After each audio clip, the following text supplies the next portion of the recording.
자, 우리 뭐 할 거냐면요. 우리 1단원은 이제 과학에 대한 얘기를 할 건데, 제목이 이렇죠. 과학과 인류의 지속 가능한 삶 해가지고 거기에 대한 공부를 할 건데요.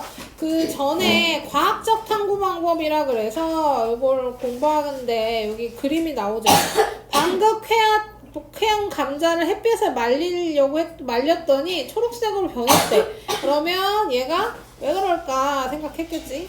왜 초록색으로 변했을까? 썩어서.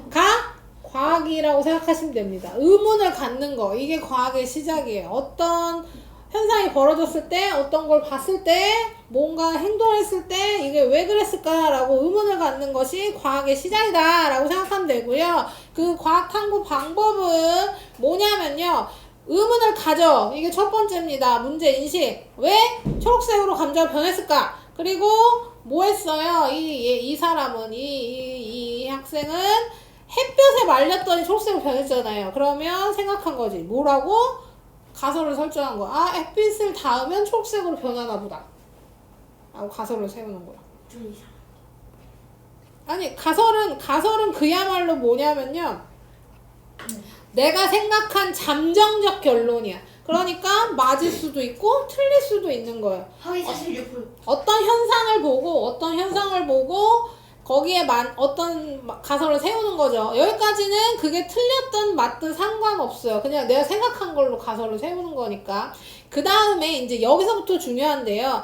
그러면 거기에 맞는 탐구를 하는 거예요. 탐구. 지금 우리 햇빛을 받아서 초록색으로 변했을 거라고 가설을 세운다 그랬잖아요. 그럼 거기에 맞는 실험을 하는 거죠. 그래서 준비물, 실험 과정, 장소, 기관 등을 정하고요. 그 다음에 다르게 해야 할 조건과 같게 할 조건을 정해요. 이게 무슨 얘기냐면 지금 빛이 문제잖아요. 그쵸? 빛을 받으면 색깔이 변할 거다. 그럼 뭐가 있어야 돼요? 빛을 받은 애랑 안 받은 애를 비교해야겠지. 그 다음에 뭐예요? 다른 외 조건은 똑같이 하는 겁니다. 그러니까 한쪽은 막 습도가 높고 한쪽은 습도가 낮은 곳에서 보관하면 이건 습도 차일 수도 있으니까 그렇게 하지 않고 빛이 있고 없고만 다르게 하고 다른 거는 조건을 같게 해주는 거예요. 그래서 얘는 어떻게 했냐면 상자 2개 똑같이 나누어 담고 하나는 뚜껑을 열어 빛이 들게 하고 하나는 뚜껑을 닫아 빛이 듣게 하지 않는다. 그 다음에 며칠로 확인합니다.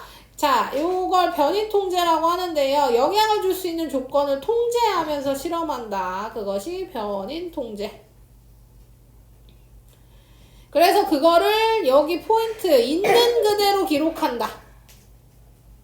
무슨 얘기냐면요.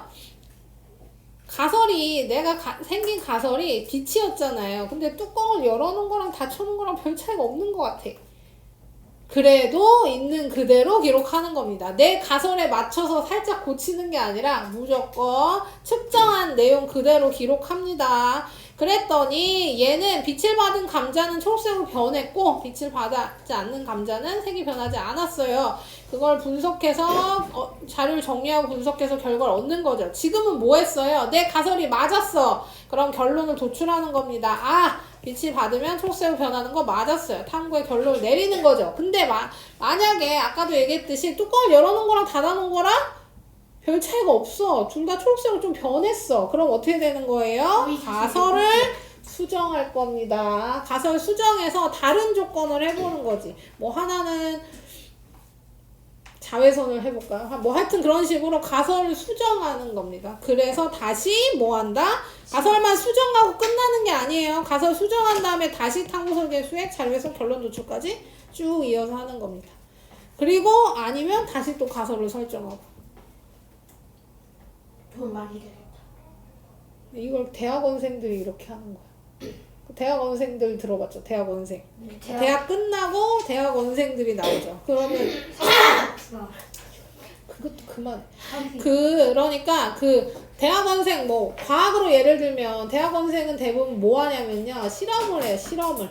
그러니까 어떤 자기가 세운 실험을 해. 그러면 실험했는데 결과가 안 나와. 그럼 실험을 수정하던가 가설을 수정하던가 해서 다시 해. 그럼 계속 그걸 반복하는 겁니다. 자, 어쨌든 그래서 가설의 조건도 나오네요. 이해하기 쉽고 간결해야 되고 이거 당연한 거고, 탐구 과정을 통해 옳은지 옳지 않은지 확인할 수 있는 가설이어야 되고, 수행으로 알아보려는 내용이 분명하게 드러나야 된다. 그래서 이게 과학적 탐구 방법입니다. 과학적 탐구 방법, 문제인식, 가설 설정, 탐구 설계 수행, 자료에서 결론 도출까지. 글씨가 엄청 꼼이에요. 그 중학교 책의 점이죠. 자, 그 다음에 에이크만 탐구 과정이라 그래서 요것도 똑같이 에이크만이라는 사람이 뭐 했냐면 각기병이라고 하는 병에 걸린 닭을 봤는데, 관찰을 했는데 각기병에 걸렸던 닭이 갑자기 났어. 각기병이 뭐예요? 각기병이 뼈에 이상이 생기는 병이에요. 다리, 그쵸. 다리가, 뼈가 이상이 생겨서 여기 나와요. 다리가 붓고, 제대로 걸을 수 없어서 이렇게 다리가 이렇게 휜다 그래야 되나? 하여튼 그런 병입니다. 그게 닭한테도 걸리고, 그게 의문을 가졌어. 갑자기 닭이 왜 났지? 그 다음에 가설을 설정했어요. 왜 설정했냐면, 모이가 갑자기 현미로 바꾼 걸 봐서, 현미에 각기병이 낫는 물질이 있을 거야 라고 가설을 세웠어요. 그럼 이제 수행을 해야겠죠. 그래서 건강한 닭을 두 무리로 나눠서 하나는 백미를 주고 하나는 현미를 줬더니 백미만 먹인 애들은 각기병에 걸렸는데 현미만 먹인 애들은 건강했다. 또한 각기병을 걸린 닭한테 현미를 또 줬더니 병이 나았어. 그럼 이제 결론 도출하는 거지. 네, 가설이 맞았구나. 그래서 현미엔 각기병에 낫는 물질이 생겼을 거라 결론을 내렸습니다. 가위가 이렇게 됐어요.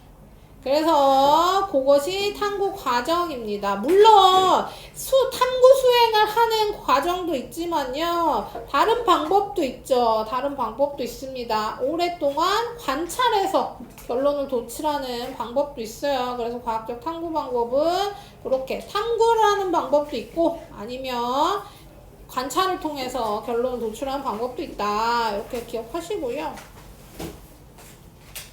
그 다음에 이제 요거 말고는 사실 다 아는 내용입니다. 오늘 배울 거는 다 아는 내용이에요. 자, 뭘 거냐면요, 과학의 발전과 인류 문명. 그러니까 과학이랑 인류랑 서로 관련 있는 거 얘기하는 거예요. 자, 그래서 과학의 발전에 뭐가 있냐면, 과학의 원리, 기술, 기기는 서로 영향을 주고받으며 발전해 왔다. 과학은 기술, 공학, 예술에도 여러 분야를 융합하면서 인류 문명과 문화를 발달시켰다 해가지고 나온 게 이제 여러 가지가 있는데, 이 중에 태양 중심설부터 얘기해 봅시다. 태양 중심설. 옛날에는 지구가 전 우주의 중심이라고 생각했어요. 전 우주라고 해봤자 태양, 별, 달 이런 거. 그래서 그건 어쩔 수 없죠. 왜냐면 우리가 관찰하는 주체인 우리가 지구에 있으니까 지구가 가만히 있고 마치 태양과 별들이 움직이는 것처럼 보였으니까요. 하지만 그게 바뀌는 계기가 됐죠. 지구가 태양 주위를 돌고 있다는 주장으로 지구가 우주의 중심이라는 인류의 생각을 바꾸게 한 계기가 됐죠. 제일 유명한 사람이 그 사람이죠. 걔라 그런다. 갈릴레이가 뭐 했냐면 관찰을 했어요. 만원경을 발명을 그 사람이 했나? 하여튼 만원경으로 관찰을 해서 목성도 봤고, 목성 주위에 있는 위성들도 보고 우주를 관찰하면서 지구 중심이 아닌 걸 알았죠. 근데 그때는 사실 크게 받아들여지지 못했죠. 처음에는. 왜냐면 지구 중심이라는 게 뭐랑 연결돼 있어? 종교랑 연결돼 있어서 그거 받아들여지지 않았어요. 자, 어쨌든 그 다음이 암모니아 합성 기술 개발입니다. 암모니아 합성 기술 개발로 뭘 만들었냐면요, 질소 비료라고 하는 비료를 만들었어요. 옛날에는 비료를 뭘로 썼냐면 그쵸, 사람 똥이든 동물 똥이든 그거를 이제 집 같은 거랑 발효시켜서 만든 비료를 썼단 말이에요. 근데 질소 비료, 그러니까 인공적으로 만든 비료를 만들면서 어때요? 비료가 풍부해졌고, 그러니까 영양분을 충분히 공급할 수 있는 비료가 싸지기도 했고 풍부해지고, 그거 다 똥이면 똥을 뿌리는 게 아니라 그걸 다 발효시켜가지고 뿌려야 되는데, 그러면 냄새도 많이 나고 힘들고 오래 걸리죠. 근데 비료해서 뿌리면 바로 즉각적으로. 그래서 식량 생산을 크게 증가시켜 식량 부족 문제를 해결했다. 획기적으로 식량이 잘 자라게 됐습니다. 그래서 근데 여기 식량 부족의 문제를 해결했다고 하기에는 뭐 지금도 부족한 나라가 있긴 하지만 어쨌든 뭐 그렇습니다. 엄청난 획기적인 발명이에요. 그 농업에서 완전 다른 변화가 생긴 거고. 백신과 항생제 개발, 이것도 중요하죠. 백신의 개발로 질병을 안 걸리게 예방할 수 있게 된 거고, 항생제 개발로 세균에 대한 질병을 치료할 수 있게 됐어요. 이 항생제가 특히나 중요하죠. 우리 질병 치료에 있어서 항생제가 굉장히 중요한 역할을 합니다. 그러니까 세균으로 인한 질병을 치료할 수 있어. 그러니까 우리가 얘기하는 푸른 곰팡이인데 그 염증이라고 하는 염으로 끝나는 애들 있잖아요. 이런 게 다 항생제로 치료가 되는 애들이에요. 염으로 끝나는 거예요? 그러니까 뭐 기관지염. 아까 그 책에서 본 방광염, 하염. 자, 그런 염으로 끝나는 병들은요 항생제 먹으면 치료할 수 있는데, 그러니까 뭐 예를 들면 배였어. 너네 이거 손톱에 있는 거스러미 뜯어본 적 있어요? 이거 가스러미가 뭐예요? 이렇게 나오는 이렇게 나오는 애들. 하여튼 그런 거를 손으로 잡아 뜯는데 딱 뜯으면 상관없는데요. 이렇게 뜯으면 이렇게 잘못 뜯으면 이렇게 피가 이렇게 나. 그러니까 더 뜯기면 이렇게 살이 나. 자동으로 뜯기던데요? 그러니까 자동으로 뜯길 때 냅도 상관없는데 그게 걸리적거린다고 내가 잡아 뜯으면요 여기 상처가 좀 생겨요. 근데 그 상처난 손으로 이제 막 돌아다니고 막 뭐 장난치고 막 손 잘 안 씻고 막 이러면 여기가 염증이 생겨서 살짝 붓습니다. 세균 침입돼가지고 살짝 포. 그리고 며칠 지나면 가라앉아요. 가 원래 우리 몸이 그런데, 염증이 생겼는데 내가 너무 피곤하고 막 잠도 제대로 못 자고 그러면 어떻게 되냐면 부은 게 점점 넓어져. 염증이 번지는 거죠. 그러면 항생제 먹는 거야. 항생제가 없어. 진짜 운이 나쁘면 어떻게 되는 거야? 그냥 그런 걸로 사망할 수도 있는 거야. 어디에 베였어. 종이에 베였어. 상처 났어요. 치료 못 받아가지고. 빨간 약. 그러니까 그런 소독 뭐 없어. 옛날에 그런 거 없죠. 이걸 막 돌아다니고 막 이러면 이제 염증이 번져가지고 사망. 이런 경우도 생긴다는 거죠. 자, 그래서 항생제 개발이 엄청나게 인류의 그 사망에 영향을 주었고 평균 수명이 크게 늘어났습니다. 인터넷 인공위성 개발, 이거는 이제 더 현대. 뭐 똑똑똑하지 않았어? 네, 맞습니다. 누구? 왜?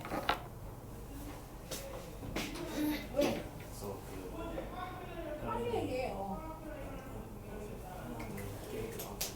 근데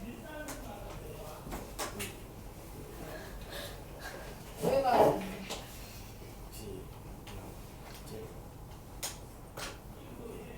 왜 가야 되는지 이유를 얘기해. 하기 싫어서?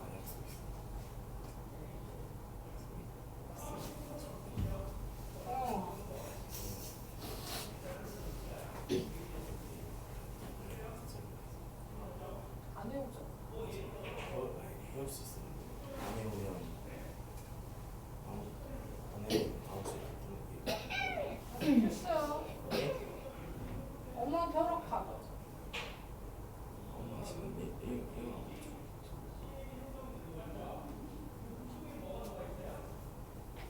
가요.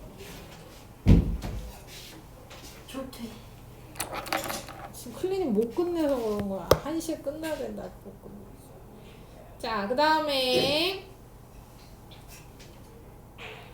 인공위성이랑 인터넷 개발로 우리가 이제 뭐 세계 여러 나라들의 정보를 쉽게 빠르게 접할 수 있게 됐죠. 그러니까 뭐 예를 들자면 우리가 월드컵 같은 경기는 이제 다른 나라에서도 하잖아요. 그럼 막 브라질 같은 데서 축구를 해. 그러면 브라질에서 축구하는 모습을 우리나라에서 동시간으로 볼 수 있게 되는 거죠. 그런 것도 다 인터넷과 인공위성 개발 때문이 아니겠습니까? 그 다음에 증기기관 발명. 이게 이제 이게 첫 번째죠. 우리가 기계를 쓰는 것의 첫 번째죠. 그 전에는 다 손으로 인간이 했는데요. 이 증기기관이 발명되면서 이제 기계가 대신 해주는, 뭐 지금은 이제 뭐 이런 거 나오죠. 인간 대신 AI가 대신하는 게 나오는 거잖아요. 이런 게 변하는 거고, 첫 번째는 증기기관의 발명입니다. 이 증기기관의 발명으로 여기 지금 이제 기관차 얘기가 나오는데요. 이것뿐만 아니라 기계를 사용해서 대량으로 빠르게 이런 것들이 생기게 돼요. 저거 한국 이름이 뭐예요? 증기기관이 한국 이름이야. 아 그래요? 무궁화호. 이 기차 이름이 뭐냐고요? 무궁화호도 증기기관은 아닌데 증기기관은 엄청 옛날 거예요. 자, 어쨌든 증기기관이란 게 뭐냐면요, 물을 끓여서 물에서 나오는 수증기로 엔진을 돌려서 움직이는 게 증기기관입니다. 지금도 거의 비슷해요. 근데 지금은 이제 증기기관이 아닌 게 뭐예요? 전기로 돌려서 전기로 쓰잖아요. 대부분 전기 하잖아요. 근데 어차피 전기 만들 때 증기를 써요. 우린 증기기관에 벗어나지 못했어. 왜냐면 그럼 다 전기로, 보통 우리 지금 현대는 전기로 대부분의 기관이 움직이는데 그 전기를 만드는데 증기를 쓴다. 다 물을 끓여요. 석탄을 태워서 물을 끓이든 우리 핵 연료 쓰잖아요. 그럼 핵 분열해서도 그거 엄청 열 많이 나오는 걸로 물을 끓여요. 결국 물을 끓여요. 물을 끓여서 전기를 만들어내는 거. 그물 끓일 때 거기다 라면 스푼을. 자, 그 다음에요. 고속열차 개발. 이게 아까 얘기한 자기부상 열차고 KTX고 다 그런 거죠. 자기부상 열차는 아니에요, KTX는. 자기부상 열차는 이제 나오겠죠. 아직 자기부상 열차처럼 진짜로 떠서 움직이는 걸 만들지 못하고요. 조금씩 뜨는 건데. 그쵸.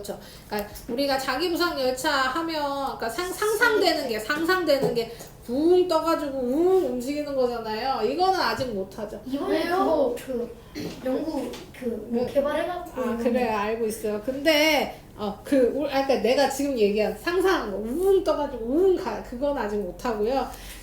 그 마찰을 줄이는 거죠. KTX나 이런 것도 다 마찰을 줄여서. 그래서 아시겠지만 KTX나 이런 애들은 곡선이 거의 없어요. 곡선이 없이 직선만 있습니다. 직선만. 그래서 우리나라에서 대부분 다 지하철처럼 막 모든 게 다 가는 게 아니라 거의 일직선상으로만 가요. 빠르기도 하고 휠 수도 없어가지고. 자, 그래서 어쨌든 어떻게 됐어요? 그래서 우리가 기차 타고 걸어서는 일주일 걸리고 차 타고는 하루 걸리고 그냥 일반 기차 타고는 막 6시간, 5시간 걸릴걸 KTX 타고 2시간이면 가는 거죠. 이렇게 점점 발달해 왔다. 뭐 때문에? 과학의 발전 때문에 인류 문명에 영향을 미친 거다라는 거고요. 그 다음에 뭐 계속 나옵니다. 첨단과학기술. 첨단과학기술은 이거 아까 그 증기기관 뭐 이런 거는 옛날부터 발명된 거고, 첨단이면 뭐냐면요, 저 제일 뾰족한 부분, 바늘이 있으면 바늘의 제일 뾰족한 부분이 첨단이에요. 그래서 가장 새로운 최신 과학기술, 인공지능과 사물인터넷 등이 있다 해가지고, 인공지능이야 뭐 지금 뭐 AI 해가지고 뭐 챗 GPT 좀 쓰십니까? 구글 뭐 제미나이. 제미나이나 챗 GPT가 가장 지금 대표 인공지능이죠. 그래서 인간처럼 학습이 포인트입니다. 학습하고 일을 처리할 수 있게 만드는 기술이 인공지능. 그래서 그걸로 뭐 인공지능 로봇도 만들고 자율주행 자동차, 뭐 우리나라도 이제 할 계획이 있고, 지금 우리는 아직은 막 없지만 저기 미국 같은 경우에는 자율주행 택시가 합법적으로 이제 움직이고 있어요. 그리고 우리나라도 이제 받아들일 예정이고, 우리나라도 자율주행 자동차는 있습니다. 자율주행 자동차가 다니고는 있어요. 근데 우리나라는 법으로 운전석에 사람이 앉아서 핸들을 잡고 있어야 돼요. 그러니까 조건이 있어. 잡고만 있는 거겠죠. 그러니까 잡고 있는 건데, 왜냐하면 위기 상황에 갑자기 뭐 고장이 난다거나 뭐 이럴 때 위기 상황에 대처하기 위해 운전석에 누가 앉아서 핸들을 잡고 있어야 돼. 그러니까 잡고만 있는 거예요. 자율주행 자동차가 알아서 가는데 돌발 상황에 대비하기 위해서 운전석에 사람이 있는 건데, 미국은 그냥 운전석에 아예 사람이 없어요. 그냥 택시가 혼자 움직이는 거. 미국은 합법이에요? 거긴 합법, 그러니까 모든 미국이 그런 건 아니고 주마다 좀 다르죠, 거기는. 근데 합법인 주가 있어서 그 자율주행 택시가 돌아다니고 있습니다. 돈 내면 이렇게 우뭐 그러니까 돈도 안 내죠. 우리 공짜예요? 아니 어플로 이제 하니까 돈을 뭐 따로 내지도 않고 그냥 타면 알아서 나가는 거죠. 왜 나중에 이제 돈 주면은 여기 투명 아무도 인간이 이제 없어요. 이렇게 아니 가져가지고- 투명 인간이 아니라고. 자 아, 어쨌든 그래서 우리나라도 요번에 테슬라에서 자율주행 자동차 막 운행 테스트하고 막 그랬죠. 우리나라도 돌아다니게 될 겁니다. 자, 그 다음 사물 인터넷은 인터넷으로 사물 연결하는 거죠. 그래서 스마트 홈, 스마트 팜, 뭐 스마트 홈은 뭐 간단하게 얘기하면 너네 뭐 CCTV. 그 여름에 만약에 에어컨 켜고 더우면 집에 들어가기 전에 뭐 인터넷으로 에어컨 조작해서 미리 켜놓는다거나 아니면 잘 때 불 끌 때 직접 가는 게 아니라 인터넷으로 끈다거나 뭐 이런 게 스마트홈. 그다음 스마트팜은 이제 농작물을 저런 데서가 아니라 공장처럼 하는 거죠. 그래서 습도, 온도 조절을 인터넷으로 하고 뭐 이런 것들이 스마트팜. 나노 기술은 물질을 나노미터 크기로 엄청나게 작게 만들어서 나노 백신, 나노 항암제 아니면 이런 것도 있죠. 우리 내시경이라고 해서 카메라를 개장 안에 넣어가지고 안을 관찰하는 건강검진이 있어요.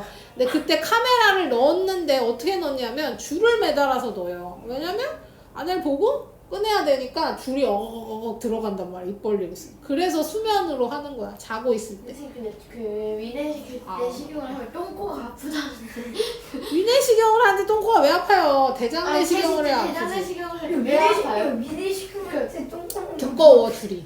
근데 왜 줄이 두꺼워. 어차피 장이 하는 건데 왜 똥꼬가 아파요? 걸로 넣으니까요. 연결돼 있어요? 항문으로 넣는 거야. 아, 대장내시경. 그래요? 대장에서 그럼 대장을 어떻게 보냐? 항문으로 넣어.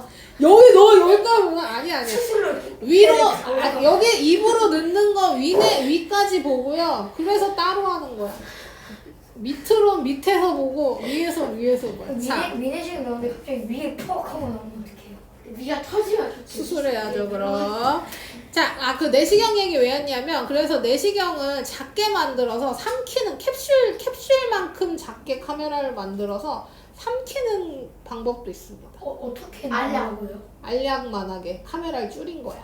아니 나올 때 어떻게 똥으로 나와. 근데 그러면 바다에 똥과 함께 카메라가 떨어져 있는 거예요. 그렇지. 근데 바다가 그 정화 다 하는데 바다로 똥이 가진 않습니다. 거기에 연결을 시켜. 그치. 인터넷 연결 이렇게 보는 거야. 근데 어차피 안 보이잖아요. 어차피 여기 안에 있는데 블루투스 연결. 블루투스 이렇게 내가 여기서 쓰는데 여기서 보이는 것처럼. 집에 있는데 갑자기 블루투스 연결. 자, 그 다음에요. 증강현실. 증강현실은 가상정보가 실제로 존재하는 것처럼 보이는 거죠. 그래서 그거 포켓몬고가 그 대표적인 증강현실이죠. 그쵸? 포켓몬이 없는데 우리가 카메라로 보면 마치 있는 것처럼.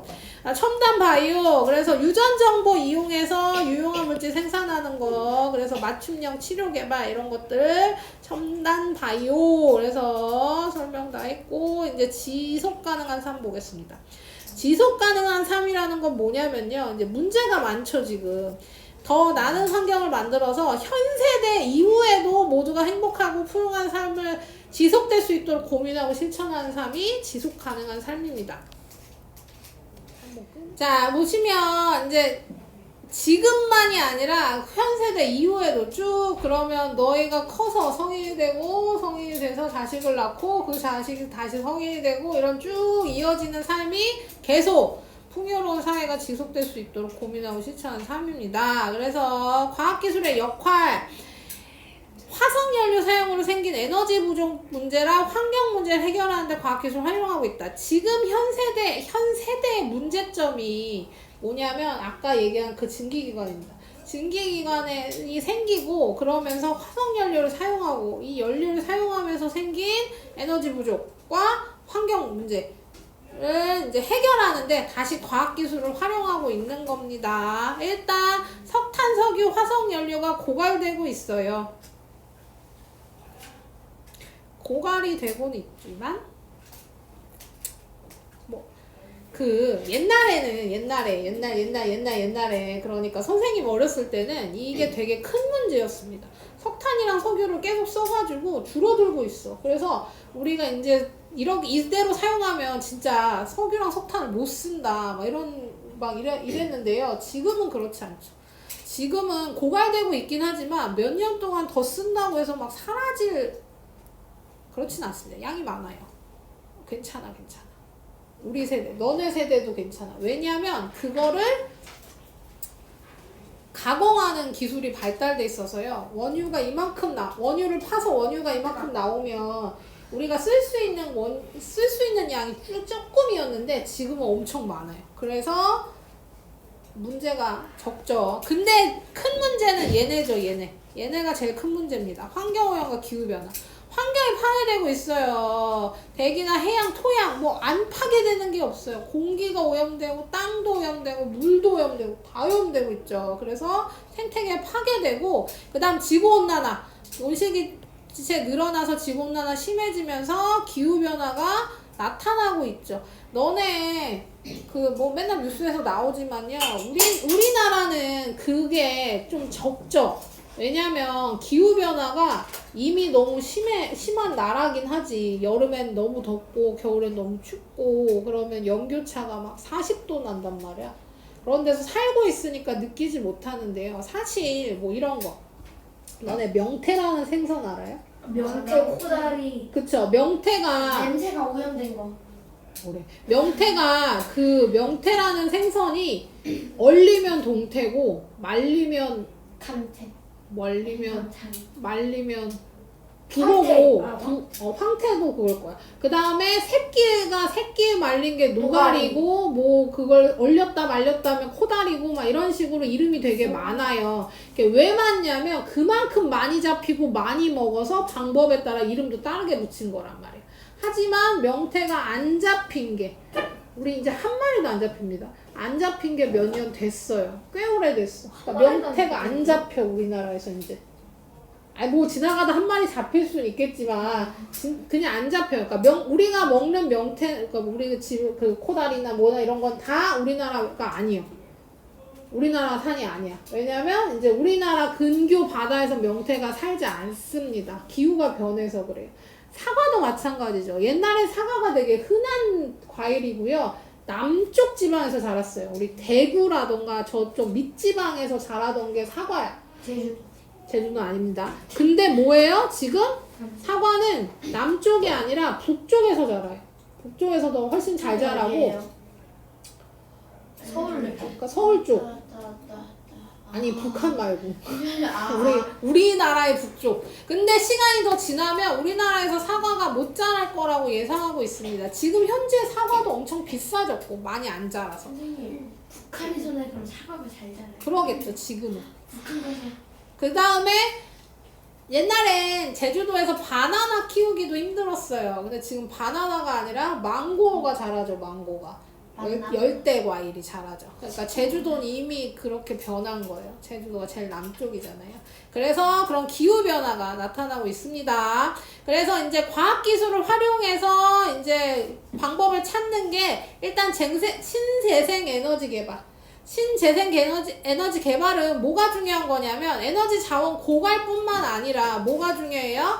환경 오염을 줄일 수 있는 거예요. 왜냐면 우리가 화석 연료를 사용하면 환경 파괴가 되게 심하니까 우리가 햇빛, 바람, 물, 지열, 수소와 같은 지속적인 에너지원을 지금 개발하고 있는 거죠.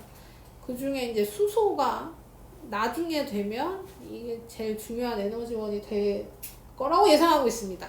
왜냐하면 수소가 이제 수소 자동차 개발하는데 수소 자동차 지금은 전기 자동차 개발하고 이제 그걸로 환경 오염을 줄이려고 하는 거고 나중에는 수소 자동차를 쓰고 싶은 거야. 수소 자동차 최근에 배웠는데 잘못하면 터질 수가 있어요. 맞아요. 그 위험해요. 그래서 그 위험성을 최대한 줄이고 나오기 위해 지금은 안 나오는데요. 아마 너네가 성인이 돼서 자동차를 살 때쯤 되면 아마 선택권 중에 수소 자동차도 있을 거예요. 지금은 석유 기름을 쓰는 거나 아니면 전기차가 조건에 있잖아요. 근데 아마 수소도.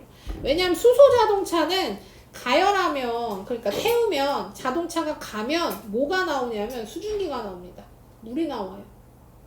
지금은 오염 가스가 나오잖아요. 배기가스라고 해가지고 자동차 뒤에서 막 까만 연기 나오잖아요. 근데 수소 자동차는 앞으로 갈 때 수증기 나와요. 수증기.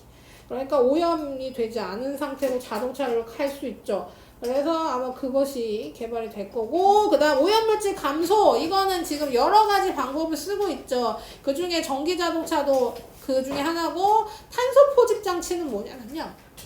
우리가 공기 중에 이산화탄소 때문에 지구온난화가 생기는 거거든요. 이산화탄소가 지구온난화의 주범이야. 그러면 공기 중에 있는 탄소를 제거하는 겁니다. 제거하는 거. 공기 중에 이산화탄소를 제거하면 지구온난화를 줄일 수 있게. 탄소 보집 장치. 그 다음 해양 쓰레기 수거 로봇. 우리가 쓰레기가 자꾸 바다로 흘러가서 바다를 오염시키니까 그 수거하는 로봇을 만드는 거죠. 과학기술을 활용해서 오염을 줄이는 방법입니다. 자, 그래서 지속가능한 삶의 행동 방안 중에 이제 개인적 차원이랑 사회적 차원을 분리해서 쓸 건데요. 개인적 차원은 재활용 용품 분리 배출하기, 일회용 사용 줄이기, 대중교통 이용하기, 친환경 운송수단 이용하기. 그 다음 에너지 효율 높은 등급의 전기 제품 사용하기. 에너지 등급은 전기 제품에 다 붙어 있습니다. 1등급이. 저기도 아마 붙어 있을 거예요. 그리고 3등급. 1등급이 아니죠. 선생님 저 이걸 끄면 어때요? 에너지를 아끼기 위해서. 자, 그 다음에 사회적 차원은 이제 우리가 할 수 있는 일 아니라 국가나 이런 데서 할 수 있는 거, 생태습지나 환경공원 조성하기, 아니면 국립공원 같은 거 조성해서 뭐 조절을 한다거나, 친환경 제품 개발과 사용 장려하기, 오염물질 적게 배출하고 재생 가능한 에너지원 개발 및 보급하기 등 이런 것들은 사회적 차원에서 활동한다. 이런 얘기죠. 일단 문제 볼게요. 문제가 적다.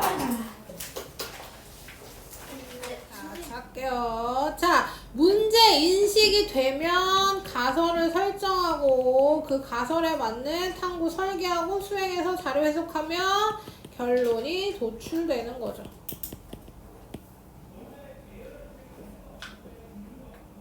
자, 과학 원리의 발견, 과학의 발달, 기기의 발명은 인류 문명 발달에 영향을 미쳤다.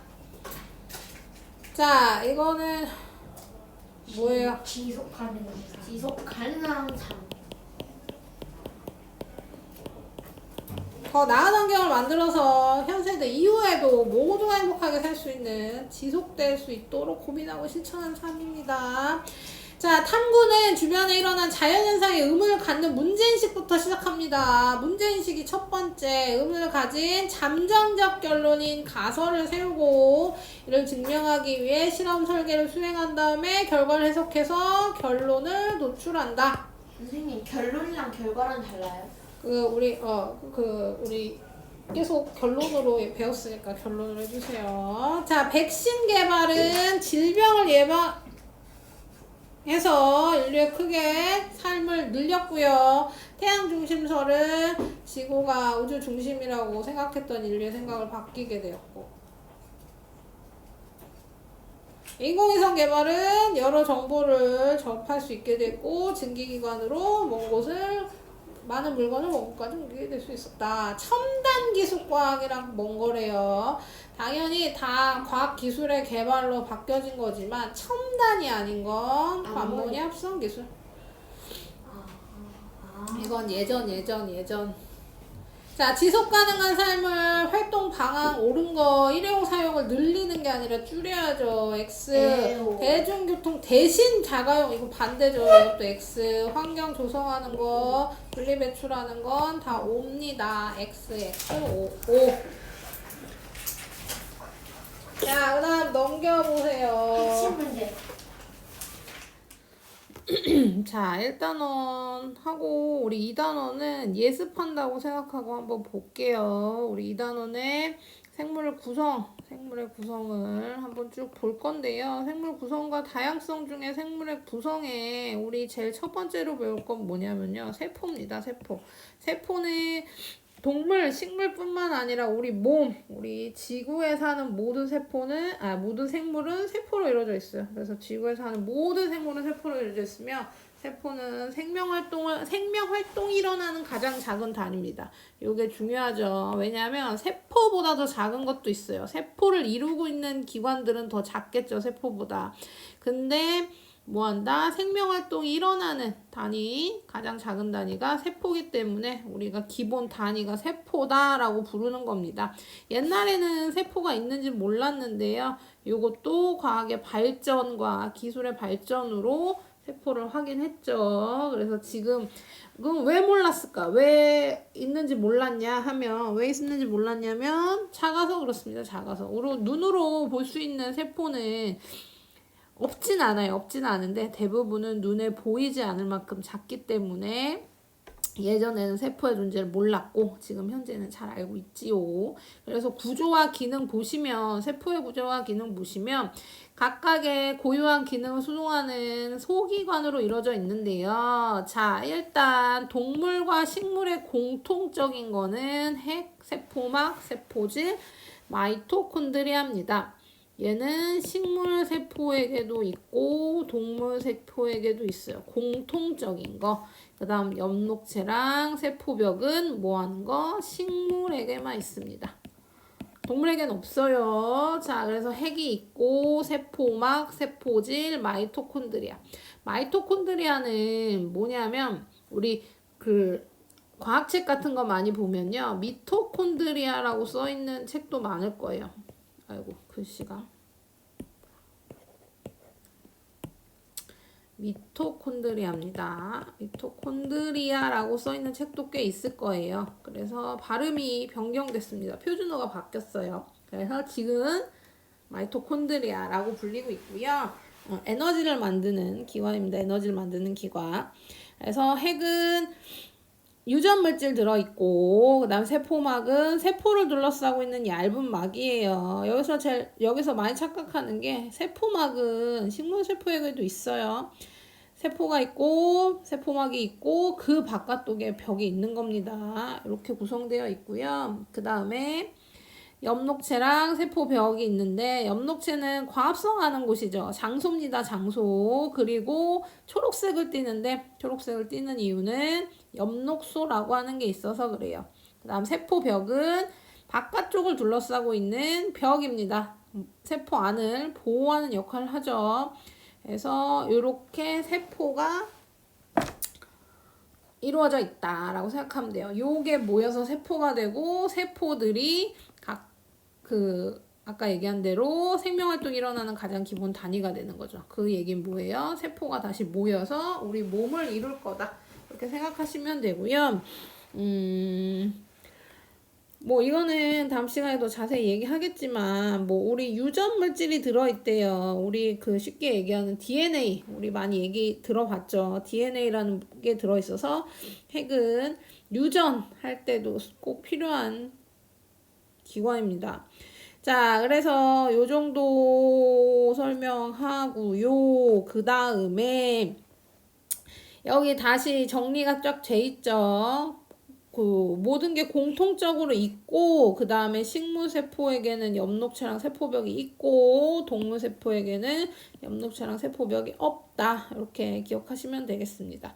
그래서 광합성은 식물에서만 할 수 있는 겁니다. 동물은 광합성을 못하죠. 식물은 광합성을 해서 뭐예요? 양분을 스스로 만들 수 있죠. 우리 생산자라고 배웠죠. 그 다음에 동물 세포는 양분을 만들어낼 수 없어요. 그 대신 뭐예요? 다른 생물을 먹어서 양분을 얻죠. 그래서 소비자가 되는 겁니다. 그래서 식물 세포의 구조가 더 많지. 자, 이렇게 보시면 되고요. 그 다음에 세포가 아까 우리 눈으로 보지 않을 만큼 작아서 현미경으로 관찰해야 된다 그랬잖아요. 근데 우리 맨눈으로 볼 수 있는 크기의 세포도 있습니다. 그래서 알 종류인 달걀, 타조알, 개구리알 같은 애들은 뭐 한다? 크기가 우리가 눈으로 볼 수 있는 크기고요. 이거 세포 하나입니다. 세포 하나로 이루어져 있기 때문에 우리가 맨눈으로 볼 수 있는 세포다라고 표현할 수 있는 거죠. 자, 그래서 세포는 그래도 어쨌든 크기가 매우 작습니다. 자, 그 다음에 생물은 다양한 종류의 세포로 이루어져 있고 몸의 부위에 따라도 세포의 종류가 달라요. 그러니까 하나의 생물이라고 다 똑같은 세포를 갖는 게 아닌 거죠.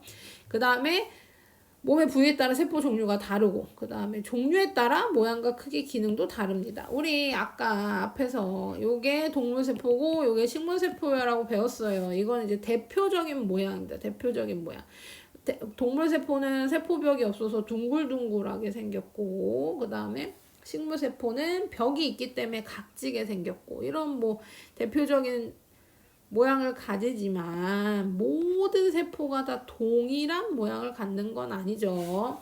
그래서 세포의 모양도 크기도 하는 기능도 달라요. 그래서 각각 기능에 맞게 모양을 다 따로따로 가지고 있는데요. 첫 번째 신경세포는 신경을 이루는 세포를 신경세포라고 하고 얘가 하는 역할은 신호를 받아들이고 신호를 전달하는 역할을 합니다. 신호를 받아들여서 전달하는 역할을 하기 때문에 기본적인 모양이 나뭇가지처럼 펼쳐져 있고 그 다음에 깁니다. 길쭉길쭉. 그래서 아까 여기 위에서 맨눈으로 볼 수 있는 크기의 세포의 알들 종류, 달걀 같은 것들을 우리가 크기로 볼 수 있다라고 했는데요. 신경세포도 우리 몸 안에서 긴 아이들은 1m 가까이 되는 애들도 있어요. 그러면 우리가 신경세포만 따로 볼 수는 없겠지만 그래도 세포 중에 길쭉한 아주 긴 애들도 있다. 이렇게 기억해 주시면 되겠죠. 신경세포는 자극을 전달하고 신호를 전달하고 전달받고 하는 역할을 하게 도와주는 연결기관이라고 생각하시면 됩니다. 그 다음 상피세포는 뭐냐면요. 피부를 보호한다고 생각하면 돼요. 피부뿐만 아니라 표면을 보호하는데 그래서 어떻게 생겼냐면 넓적하게 생겼어요. 넓적하게 생겼고 그 다음에 이렇게 겹쳐 있습니다. 겹쳐 있는 거예요. 그래서 차곡차곡 쌓여 있는 모양으로 겹쳐 있죠. 그래서 이 안쪽을 보호하는 거고요. 얘는 오래되면 떨어져 나가. 그럼 우리가 알고 있는 각질이라고 생각하시면 됩니다. 이게 계속 새로 생기고 떨어져 나가고를 반복하는 거예요. 그래서 안쪽에 이 표면 안쪽을 보호하는 역할을 하는 거고 적혈구는 요 그림이 좀 흑백이라서 이상하게 보이지만 요 안에 얘가 적혈구죠. 여기가 적혈구입니다.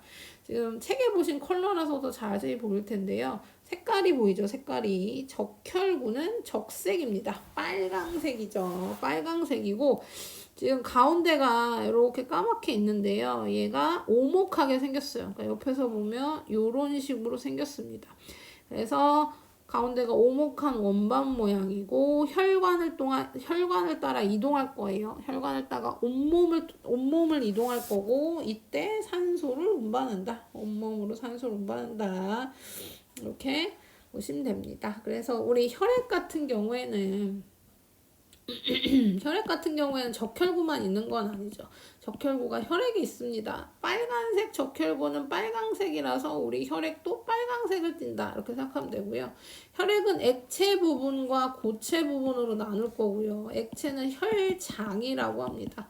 그래서 얘는 대부분 성분이 물이에요. 그러니까 물과 같은 성질을 지닙니다. 그래서 색깔도 투명에 가깝고요. 약간 노르스름한 정도의 투명색입니다. 근데 고체는 우리 많이 들어본 방금 배운 적혈구랑 그다음 백혈구라는 애도 있죠. 백혈구랑 그다음 혈소판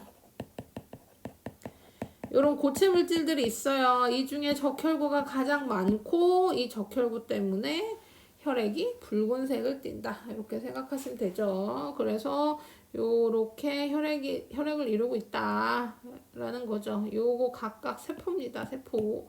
그래서 우리 몸은 적혈구가 있기 때문에 빨간색 피가 흐르지만 뭐 다른 동물들은 우리 혈액이 다른 색깔 가진 애들도 있죠. 그래서 뭐 대표적으로 오징어는 적혈구가 없어요.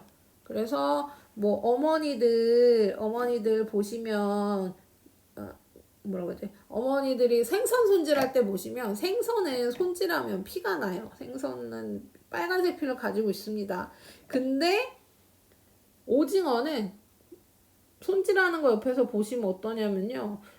혈액 막 피를 흘리지 않아요. 빨간색 피가 보이지 않아요. 뭐 가끔 먹물이 터질 때는 있지만 그러지 않습니다. 그 이유는 뭐 때문이다? 아까 오징어는 적혈구가 없어서 혈액이 투명하게 보인대요. 그래가지고 그렇습니다. 아니면 뭐 초록색 피를 가진 애들도 있죠. 초록색 그 곤충의 피는 주로 초록색을 가지고 있는 애들이 좀 있어요. 그래서 그런 식으로 뭐 혈액의 색깔도 조금씩 다를 수 있죠. 자, 그렇습니다. 자, 그 다음에 또 여러 가지 세포 모양과 기능 해가지고요. 여기 입살 세포랑 물관 세포랑 그 다음에 공변 세포 나오는데요. 이거 다 식물이 가지고 있는 세포네요. 다 식물이 가지고 있는 세포야.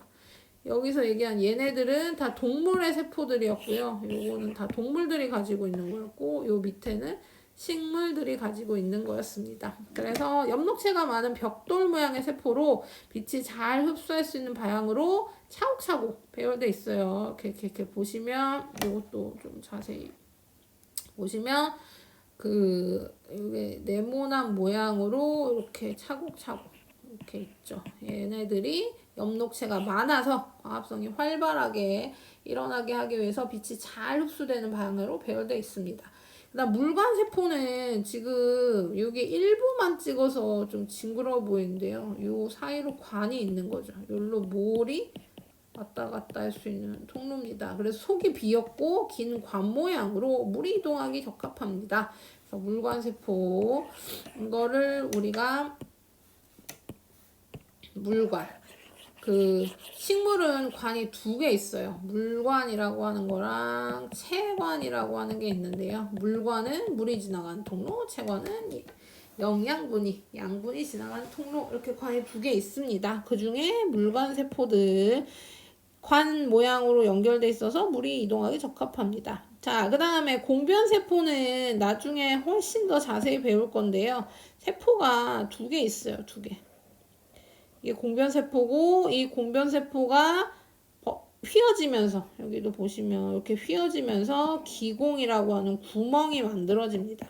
입에 구멍이 있어요. 입에 구멍이 있다고 하니까 이상하죠. 쓰면서 얘기하면 안 이상해요. 남은 입에 구멍이 있습니다. 구멍이 있어서 구멍이 있으니까 기체가 왔다 갔다 하고 기체만 왔다 갔다 하는 게 아니라 물도 왔다 갔다 하고 이러는 통로예요. 통로의 역할. 근데 이 기공이라고 하는 구멍은 항상 열려 있는 게 아니라 낮에만 열리고 밤에는 열리지 않아요. 밤에는 안 열립니다. 낮에만 열려요. 이런 특징들이 있습니다. 그래서 각각의 세포들이 모양도 다르고 기능도 다르다. 이 정도 기억하시면 되겠습니다. 넘겨서 25쪽을 볼게요. 25쪽. 그래서 세포는 그냥 모여 있는 게 아니라 기본 단위로 하여 몇 가지 단계를 거쳐 이루어진답니다. 우리 몸은 어떤 단계로 이루어졌는지 알아볼까요? 라고 나와 있는데요. 이제 단계를 얘기할 건데요. 이 단계는 뭐라고 생각하시면 되냐면 우리가 무수히 많은 세포와 그 세포들의 모임으로 우리 몸이 이루어져 있고 우리 몸만 아니라 동물도 식물도 그렇게 이루어져 있기 때문에 우리는 그거를 분류해 놨어요. 분류. 다 이름을 붙이고 관련된 거 모양도 비슷하고 기능도 비슷한 거 이런 식으로 쫙 분류를 해놨습니다. 그 분류의 단계가 요 구성 단계라고 생각하시면 되고요. 먼저 동물, 식물 따로 먼저 얘기할게요. 동물은 기관계라고 하는 동물만 가지고 있는 단계가 있고요. 식물의 구성 단계는 조직계라고 해서 식물만 가지고 있는 단계가 있습니다. 그래서 여기는 뭐만 나온 거냐면 공통적인 것만 나온 거예요. 세포, 조직, 기관, 개체.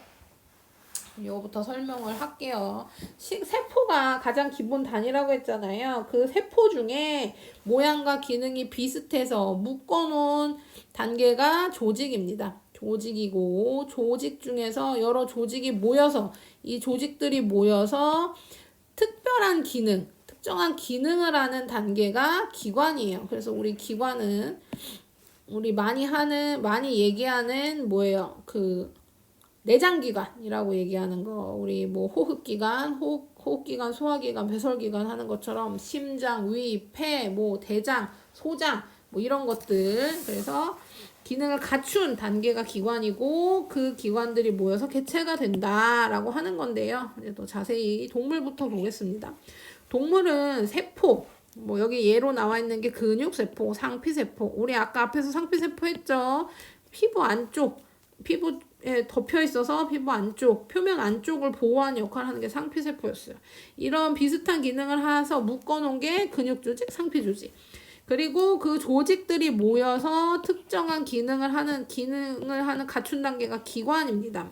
그러니까 기능을 해야 돼. 그것이 기관이야. 무슨 얘기냐면 예를 들어서 삼겹살이라는 거 있죠. 우리가 많이 먹는 삼겹살, 돼지, 삼겹살 이런 것들은 조직들이 모여서 이룬 겁니다. 근육 조직도 있을 거고요. 뭐 거기에 뭐 살도 있을 거고요. 하여튼 그런 조직들이 모여 있는 건데 삼겹살은 기관이 아니죠. 왜냐하면 삼겹살은 특별한 기능을 하지 않으니까요. 그래서 조직들의 모임이라도 요게 포인트입니다. 기능을 갖춘 단계가 기관이고 그 기관들 중에 관련된 같은 기능을 하는 묶음을 기관계라고 하는 거예요. 그래서 소화계, 순환계, 호흡계, 배설계 이렇게 해서 우리 이거 중학교 때 배울 거고 그게 모이면 개체 한 명이 되는 겁니다.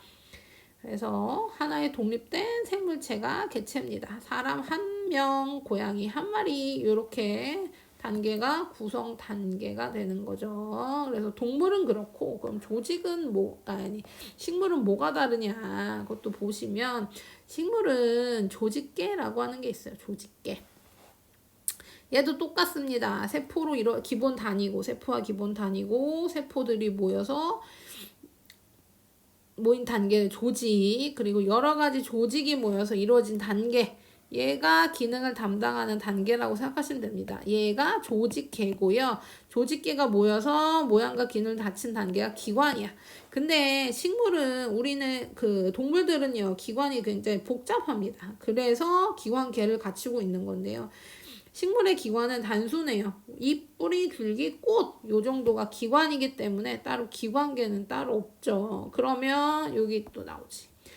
식물과 달리 동물이 다양한 기관계가 발달한 까닭은이라고 했습니다. 왜 동물은 기관계가 발달했을까? 라면요. 우리 먹이 때문에 그런다고 생각하시면 됩니다. 습으로 양분을 만들어내지 못하고 먹이 찾아 이동하고 소화하고 배설하는 다양한 기능이 필요하기 때문에 기관계가 발달했다.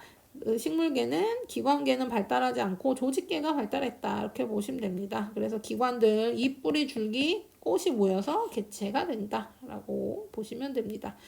여기서 헷갈리지 않아야 될 건요. 우리 뭐 무궁화, 소나무 이런 것처럼 꽃이라고 해볼까요? 이런 꽃이 있어요. 그럼 요렇게만 생각하는데요. 꽃 한 개체면 요 정도로만 생각하는데 여기까지 묶여 있어야 돼요. 여기까지가 한 개체입니다. 여기만 그려져 있지만 사실은 이 뿌리까지가 이렇게 한 개체인 거죠. 그래서 이렇게 따로따로 보시면 안 됩니다. 여기 무궁화 있다고 무궁화 꽃 한 송이만 개체인 게 아니죠. 이 무궁화 피어있는 나무 줄기 뿌리까지가 무궁화의 개체 하나입니다. 그래서 그렇게 생각하시면 되고요. 그 다음에 조직계도 좀 더 자세히 볼게요. 자, 여기도 보시면 여기 표피 조직이라고 해서 표피 조직이 있고요. 표피 조직. 얘가 그림이 자세히 안 나왔는데요. 그 다음에 울타리 조직이라고 해서 울타리 조직 있고요. 엄청 차곡차곡 쌓여 있습니다. 요거 아까 그거 생각하시면 돼요. 요거 앞에서 배웠죠. 요거 생각하시면 돼요. 요 모양입니다. 그 다음에 뭐 물관 체관에서 물 이동하는 통로, 체관 이동하는 통로 있고 여기 해면 조직이라고 해서 이 세포들이 이렇게 꽉 차 있지 않고 듬성듬성하게 있는 거 있어요. 그 다음에 다시 표피가 있지요. 양쪽에 표피가 있겠죠. 이런 식으로 해서 조직계 구성은 표피 조직계는 표피 조직이랑 공변세포로 이루어져 있습니다. 그 다음 기본 조직계는 울타리 조직, 해면 조직. 여기서 이제 과합성 하는 거죠. 자, 그 다음 관다발 조직계는 물관, 체관 등으로 구성되어 있어서 양분이랑 물 이동하는 통로 이렇게 묶여 있는 구성이라고 생각하시면 됩니다. 그래서 조직계가 더 발달돼 있다. 그래서 식물과 동물의 구성 단계가 조금씩 다르다. 이렇게 생각해 주시면 되겠습니다. 그래서 이것은 다음 주에 한 번 더 설명할 거니까요. 그렇게 오늘 중요 포인트만 기억해 주시고요. 그 다음에 이제 실험 하나 더 설명을 할게요. 그럼 설명해 볼게요. 자, 동물세포와 식물세포의 구조를 관찰하는 현미경 실험입니다. 그래서 동물세포는 사람이 따로 동물을 구할 필요가 없죠. 사람의 입안 안쪽을 면봉으로 채취하면 입안 상피세포가 묻어 나와요. 그래서 그거를 유리에 넣고 그 다음에 꼭 뭐 해야 되냐면 염색을 해야 됩니다. 그래서 용액 이름은 메틸렌 블루라고 하는 색깔이 딱 이름에서 보이죠. 그래서 메틸렌 블루를 떨어뜨려서 핵을 염색시키면 뚜렷한 핵을 관찰할 수 있다라는 거고요. 그래서 결과 보시면 동물세포는 세포벽이 없기 때문에 이렇게 모양이 뚜렷하지 않고 그 다음 배열도 규칙적이지 불규칙적인 이런 모양을 보게 되는 겁니다. 그래서 이렇게 관찰할 수 있고요. 식물세포는 검정말 잎이나 아니면 양파 표피세포 관찰을 많이 해요. 그래서 검정말은 물에서 사는 식물이고요. 얘를 잎을 유리에다 넣고 현미경으로 관찰하면 벽돌 모양으로 차곡차곡 쌓여 있는 걸 볼 수 있는데요. 이건 세포 벽에 유모 때문에 차이가 생기는 겁니다. 동물세포는 동글동글하고 배열이 일정하지 않고 식물세포는 벽돌 모양의 네모 반듯한 모양을 가지고 이렇게 배열이 규칙적인 건 세포벽 때문이라는 거 기억하시고 얘도 당연히 염색을 합니다. 아세트산 카멘 용액으로 염색해요. 그러니까 염색액이 다 동일하지 않고 각각 다르다는 것도 기억해 주시고요. 만약에 검정말 잎을 염색하지 않고 관찰하면 핵은 잘 관찰되지 않습니다. 핵은 염색이 굉장히 잘 되는 편인데 염색을 하지 않고 관찰하면 뚜렷하게 관찰이 안 돼서 꼭 염색을 하는 거고, 그러면 염색을 하지 않았다면 초록색 엽록체가 관찰되는데요. 굉장히 많습니다. 굉장히 많은 엽록체를 관찰할 수 있다. 그 다음에 아까 얘기한 양파 표피세포를 관찰하면 여기는 엽록체가 관찰되지 않아요. 표피세포에는 엽록체가 없습니다. 표피세포는 말 그대로 껍데기이기 때문에 거의 투명해요. 투명한 이유는 엽록체가 없어서기도 하겠네요. 자, 얘도 현미경으로 관찰하면 모양이 일정하고 차곡차곡 배열이 규칙적인 이런 모양을 갖게 되죠. 그래서 염색액은 아세트산 카민 대신에 아세트올세인이라고 하는 용액, 그러니까 염색액 이름이 다 어렵죠. 자, 그래서 이렇게 관찰할 수 있다. 그래서 결과 정리해 보시면 동물세포는 핵이 있고 세포막도 있고 벽이랑 엽록체는 없어요. 그리고 모양이 불규칙적이고 배열도 불규칙적이라고 했습니다. 염색액은 메틸렌 블루 용액. 검정말 잎 식물세포는 핵도 있고 세포막도 있고 세포벽도 있고 엽록체도 있다라는 거고요. 사각형으로 일정한 모양이고 배열도 규칙적이다라고 했습니다. 염색액 이름은 아세트산 카민용액. 그래서 염색액 이름 잘 봐주시는 것도 중요하겠네요.